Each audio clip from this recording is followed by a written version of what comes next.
I had just finished swimming, and as I came ashore, I saw my husband take off his pants, pull out his belt, loop it into a circle, glance up at a palm tree, tie the belt around his ankles, and start climbing the tall coconut tree. I felt worried and sensed something was wrong, so I quickly put my clothes back on and followed him. Before long, I walked into the palm grove, where coconuts were scattered all over the ground, and in that moment, I understood everything. I quietly walked beneath the tree without him noticing me, and asked what he was doing up there. He said he was just picking coconuts, and I nodded, choosing not to expose his lie. That night, we rested quietly by the campfire, and as I gently stroked his forehead and waited for him to fall asleep, I looked toward the speedboat we had arrived on and made a decision that would haunt him for the rest of his life. Early the next morning, the rising tide woke him. I slowly walked toward him and told him the speedboat had been swept away by the tide and the phone was gone too. He froze for a moment, panic flashing in his eyes, but he still pretended to stay calm and sat on the beach watching the sea. I walked over, comforted him briefly, and said I was going into the forest to look for fruit. The moment I entered the forest, I picked up my pace, circled to the other side of the island,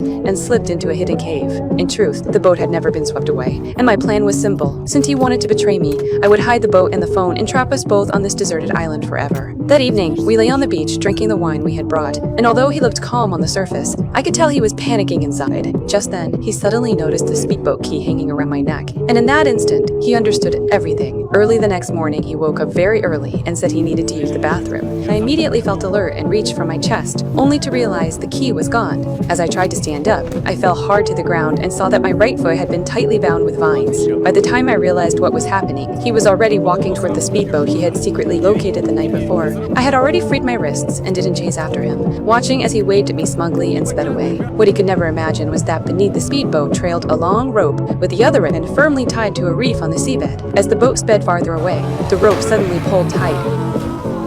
He finally struggled back to the surface, realizing too late that he had fallen into my trap. But that was only the beginning. I had already used